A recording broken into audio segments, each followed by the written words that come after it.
Est-ce qu'il est nécessaire de consommer de la vitamine D, oui ou non?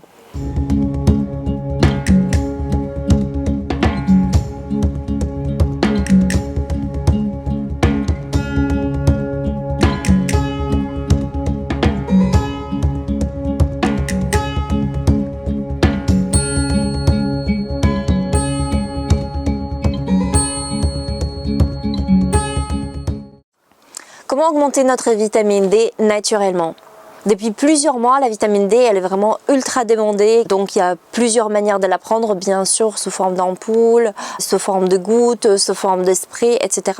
Et moi-même, donc, je l'utilisais, que ce soit pour moi et pour ma famille.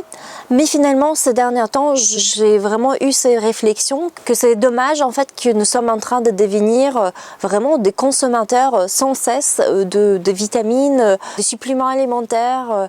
En effet, certains produits, ça reste vraiment important, comme le magnésium, puisque c'est très difficile de l'avoir dans notre alimentation. Mais pour la vitamine D, je trouve qu'il y a vraiment d'autres possibilités afin de pouvoir l'assimiler dans notre organisme. Et c'est justement cela que nous allons voir aujourd'hui. Tout ce qui n'est pas 100% naturel, donc sous forme de super aliments, sous forme d'assimilation vraiment complètement naturelle, il peut toujours avoir un petit peu des interférences au niveau des fonctionnements cellulaires, au niveau des fonctionnements métaboliques. Et justement, dans certains pays, par exemple, ils se sont rendus compte qu'il est vraiment indispensable, par exemple, d'associer la vitamine D avec la vitamine K. D'autres, ils disent carrément qu'il faut associer tous les vitamines liposolubles ensemble, etc., etc. Donc, en fait, nous sommes tout le temps, en tout ce qui est micronutrition, nous sommes tout le temps en train de découvrir des nouvelles choses. Et parfois, nous ne nous rendons pas compte qu'il peut avoir, donc justement, peut-être des effets secondaires à long terme, etc., etc. D'ailleurs, il faut savoir que la vitamine D, donc le cholécalciférol, donc la vitamine D dite naturelle, à la base, elle était fabriquée en tant qu'ératicide, donc pour les rongeurs. Donc c'est quand même assez énorme. Et sur certaines boîtes de ces raticides, il est également précisé qu'en effet, il peut avoir des effets néfastes également pour l'humain. Justement, en fait, donc là, je suis en train d'un petit peu de faire des recherches. Il aurait bien plus d'effets secondaires de ce qu'on pourrait croire avec la vitamine D. Il faut toujours mesurer les bénéfices-risques. Mais en tout cas, dans cette vidéo, ce que je vais vous proposer, c'est comment l'assimiler d'une manière naturelle. Donc bien sûr, on sait que la vitamine D, c'est vraiment la vitamine du soleil, donc elle agit sur notre régulation de l'humeur, qu'elle agit donc sur notre immunité, qu'elle agit sur notre sommeil des fois aussi également, même sur la minceur. Et donc cette vitamine du soleil, le mieux c'est de la prendre en étant au soleil tout simplement. Pour l'assimiler à travers la peau, donc en s'exposant au soleil, il faut que notre cholestérol puisse être à un bon niveau. Donc bien sûr, selon le moment de l'année, selon l'exposition du soleil, selon le lieu où nous habitons, nous n'allons pas assimiler la vitamine D de la même manière et pas au même taux.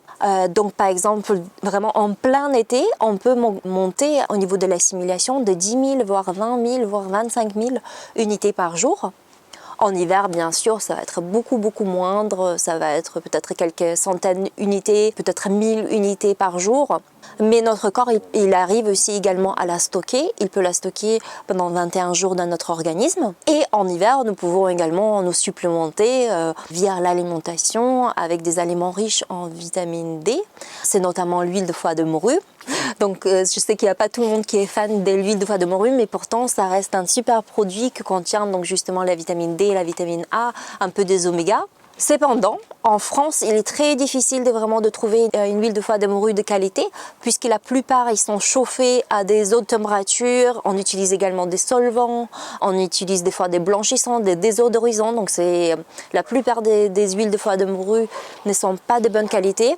En France, il y a vraiment une marque qui est très intéressante pour l'huile de foie de morue, c'est la marque Rosita, donc qui fait vraiment de l'huile de foie de morue vierge. Donc comme pour les huiles alimentaires, il est beaucoup plus intéressant donc d'utiliser ce genre de huile de foie de morue plutôt que des huiles de foie de morue raffinées, trafiquées, etc., etc.